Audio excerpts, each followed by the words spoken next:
Hello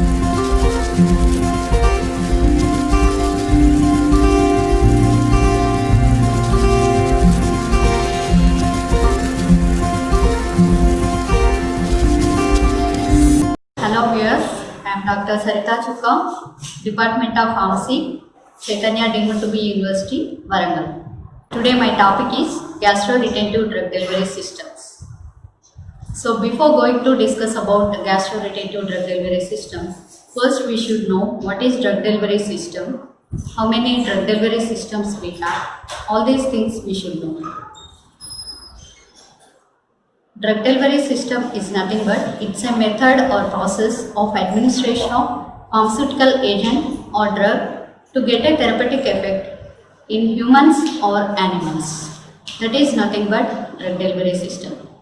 We have so many drug delivery systems like oral drug delivery system, transdermal drug delivery system, ocular drug delivery system, pulmonary drug delivery system, parenteral drug delivery system, and so on. So among all these drug delivery systems, the oral drug delivery system is considered as the best and most convenient drug delivery because this oral drug delivery is possessing some advantages like ease of administration, high patient compliance, easy storage and handling, flexibility in formulations, and cost effective.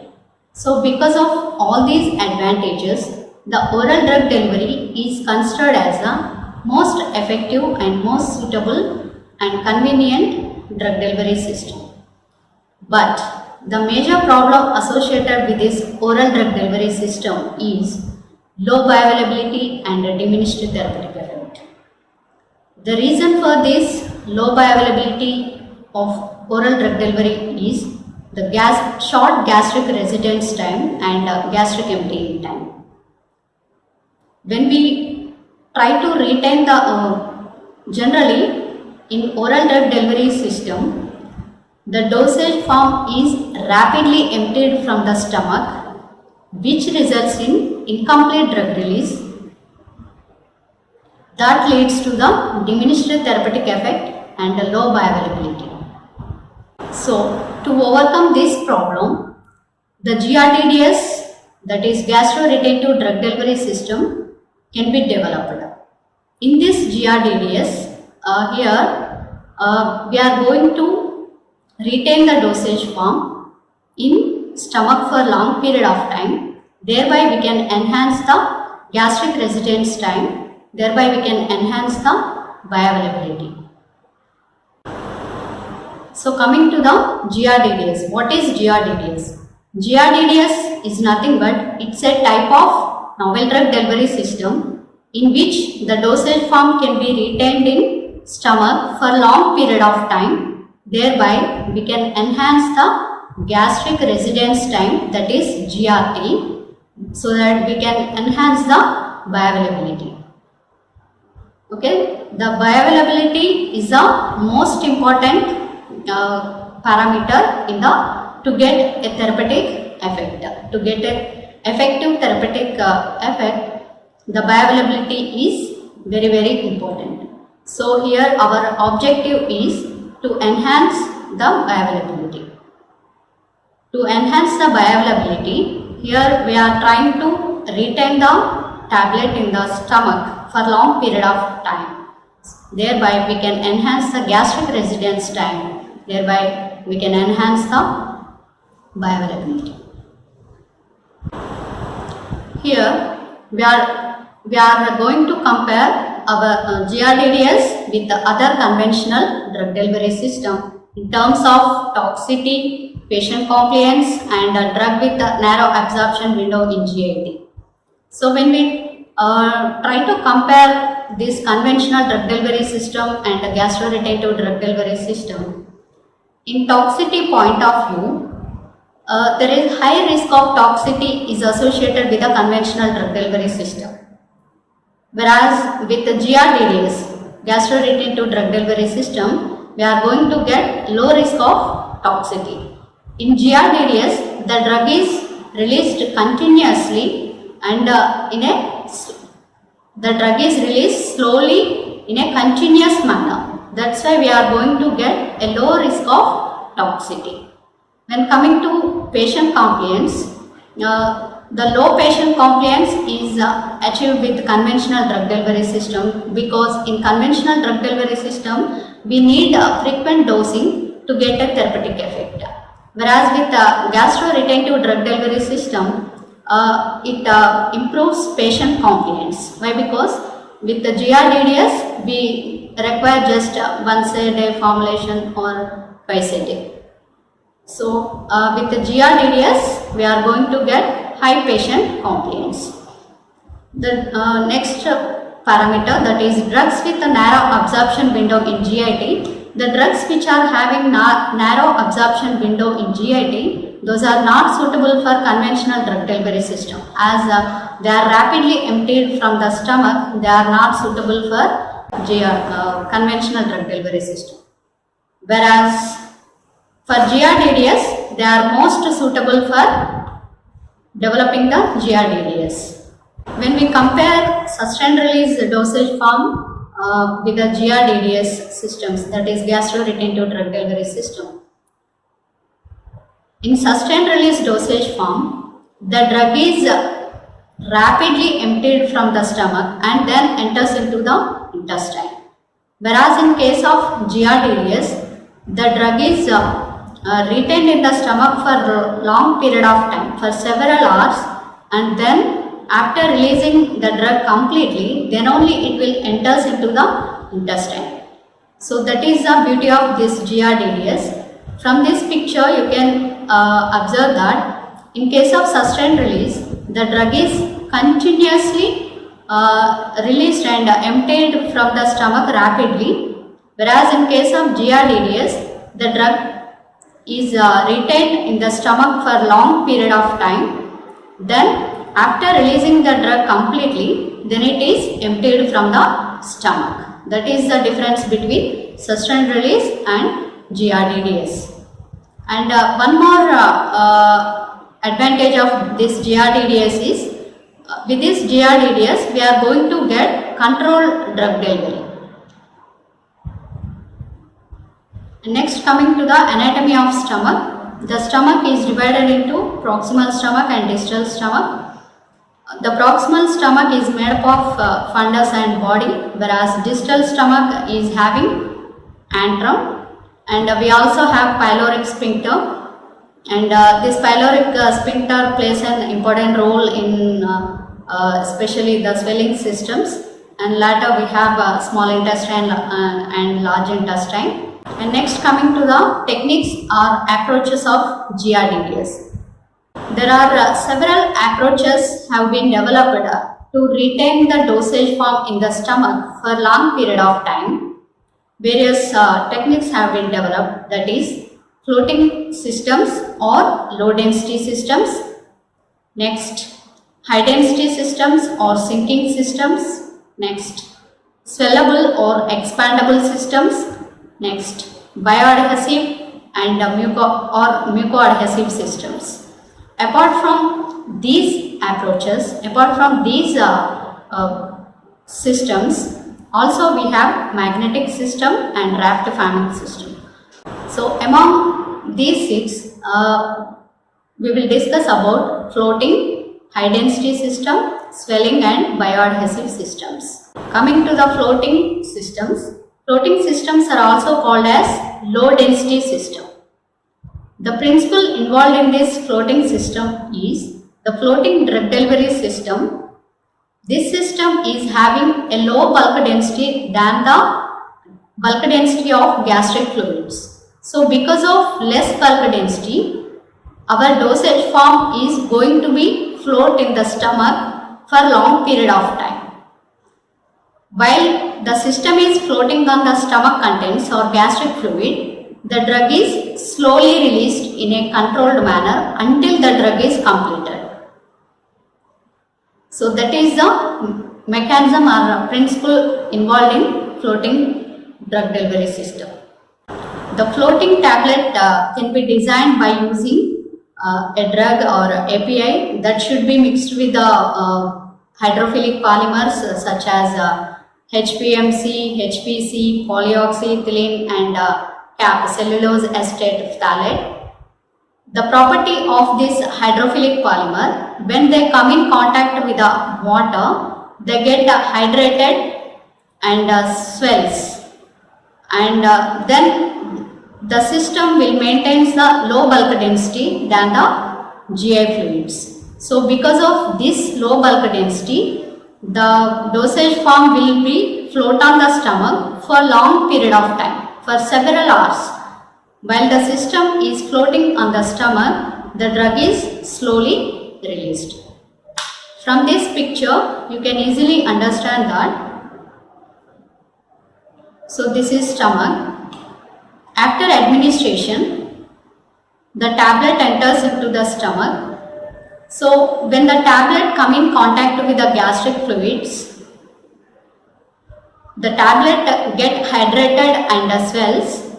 Then it maintains the bulk density lower than the bulk density of gastric fluid or stomach contents.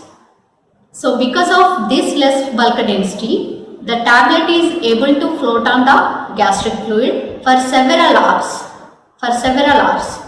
So while floating, the drug is released continuously from the dosage form in a controlled manner until the drug is completely released.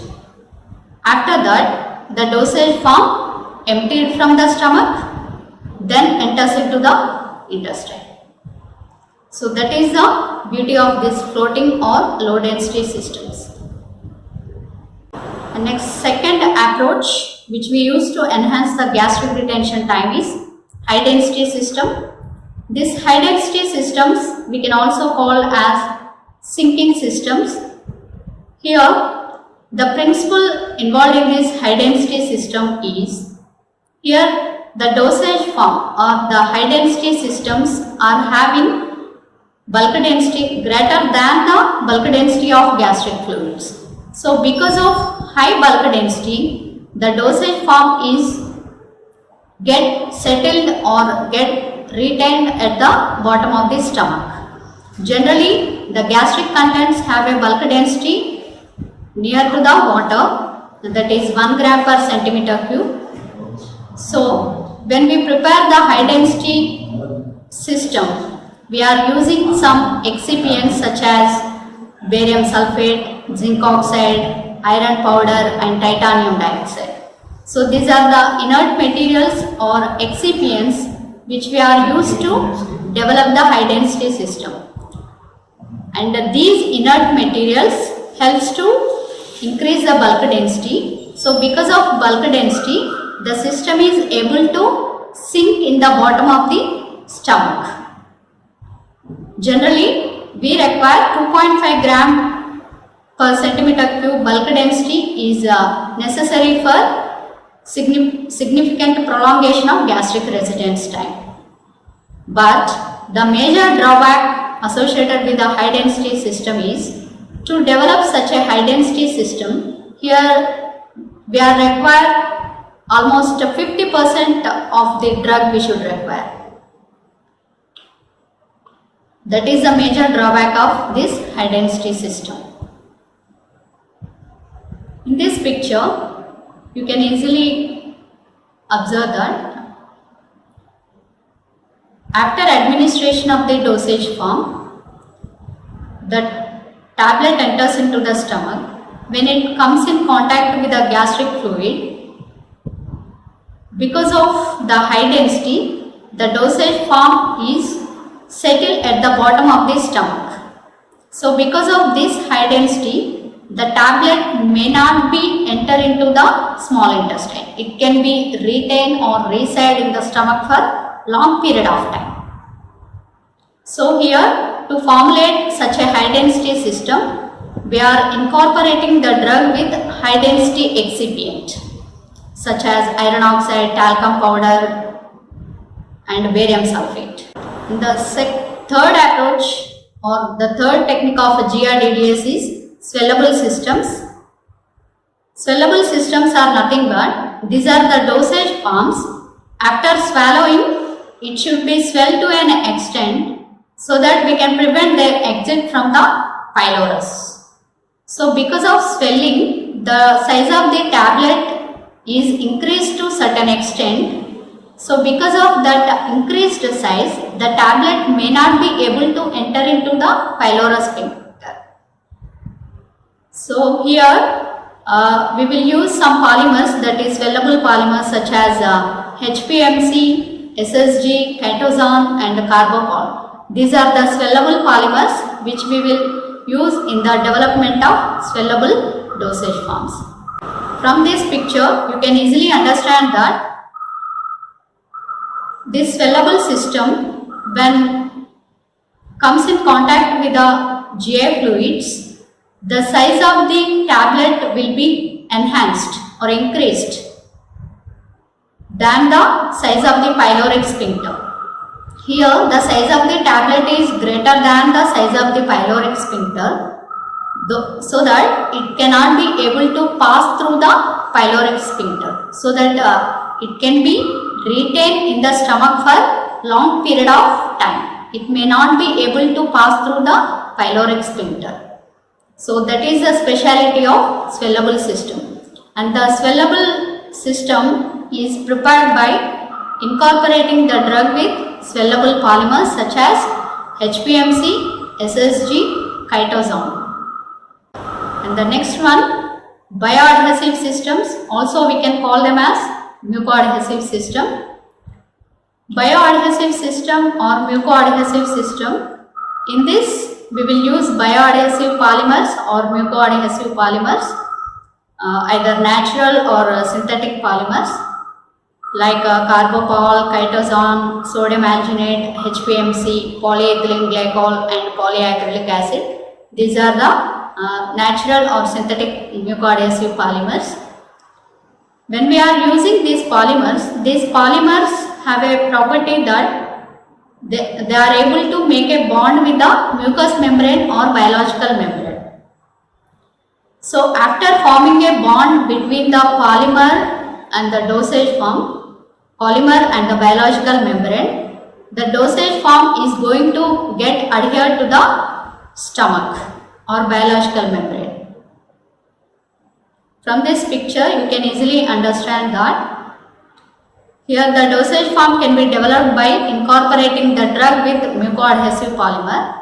This mucoadhesive polymer or bioadhesive polymer is forming a bond with biological membrane, and when after administration the dosage form is get adhered to the stomach or biological membrane or mucous membrane. Next, coming to the advantages and disadvantages of this gastroretentive drug delivery system. Every system or every technique is having some merits or demerits.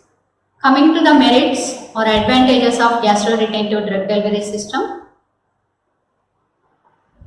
By using this GRDDS approach, we can improve the drug absorption, and also we can enhance the bioavailability. Here, by keeping the dosage form or by retaining the dosage form in stomach for long period of time, the drug is able to release completely in the stomach. Thereby, we can enhance the bioavailability. And also, the dosing frequency we are going to reduce.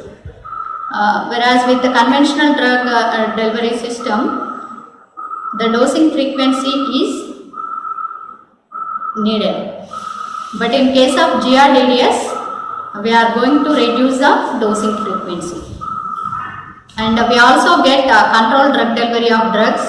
Why? Because from the dosage form the drug is released slowly in a continuous manner, so that we are able to get controlled drug delivery of drugs.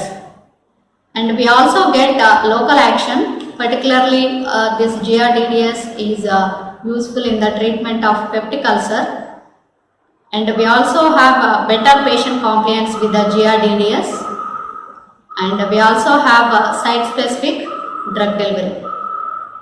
So these are the merits or advantages associated with the GRDDS. Next, coming to the demerits. So here every system, that is floating drug delivery, swelling systems, mucoadhesive system, high density system, every system is having some demerits. First, coming to the disadvantage of the floating drug delivery system. The floating drug delivery system, in this system, the dosage form should float on the top of the stomach contents, should float on the gastric fluids. Then only we can able to enhance the gastric retention. But the main disadvantage associated with this floating system is it requires high levels of fluids in stomach. If the stomach is fully with the fluids, then only the dosage form is able to float on the stomach. And one more disadvantage associated with this floating drug delivery system is the dosage form should be administered with full glass of water. And the disadvantage with the swelling system is here the dosage form must maintain the size bigger than the pyloric sphincter. Then only the dosage form may not able to enter into the small intestine through pyloric sphincter. If the size of the dosage form is smaller than the size of pyloric sphincter, then the dosage form may easily cross through the pyloric sphincter and enters into the small intestine. So, the dosage form should maintain a size larger than the size of pyloric sphincter. And the disadvantage associated with the mucoadhesive system is here the mucoadhesive polymer or the bioadhesive polymer should form a bond, a proper bond with the biological membrane or mucous membrane. Then only our dosage form is get adhered to the mucous membrane. If it is not forms a proper bond, then the dosage form may not adhere to the mucous membrane. And one more demerit with this mucoadhesive system is we are not sure whether the dosage form is adhered to the mucous membrane or not. Sometimes the dosage form may also adhere to the esophagus. If it is adhered to the esophagus, it will cause us injuries. And the next, coming to the demerits of high density systems. To develop high density system, here we require high amount of drug we needed. So that's why technologically it is difficult to formulate such type of high density systems. And one more disadvantage with this high density system is the dosage form must withstand with the peristaltic movements of the stomach. And next, coming to the evaluation test. GRDDS, they can be evaluated by either in vitro evaluation test and in vivo evaluation test. We have various in vitro evaluation tests such as weight variation test, thickness and diameter, hardness and friability, content uniformity, floating log time and total floating time, and dissolution test.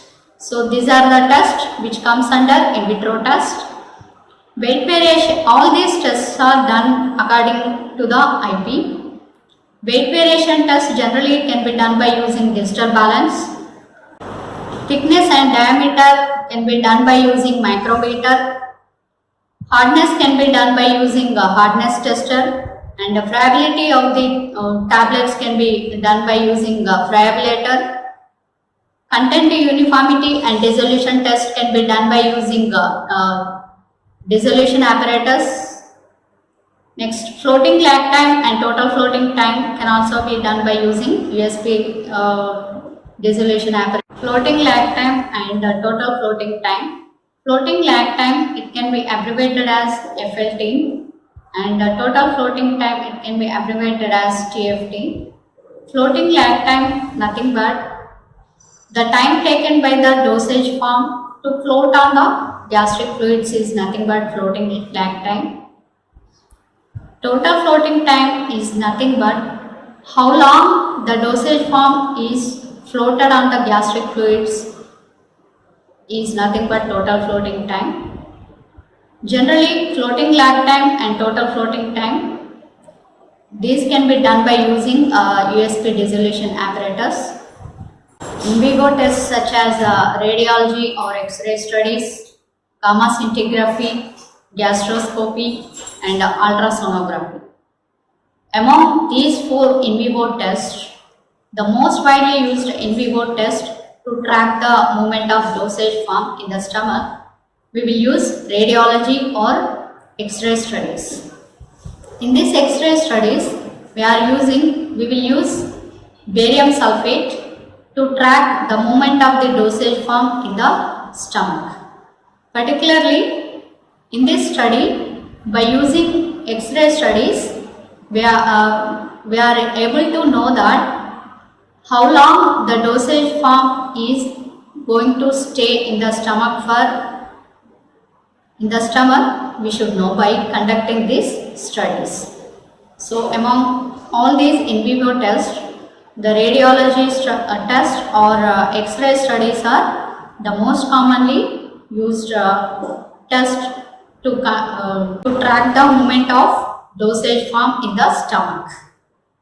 Please for now, we will have more topics in upcoming videos.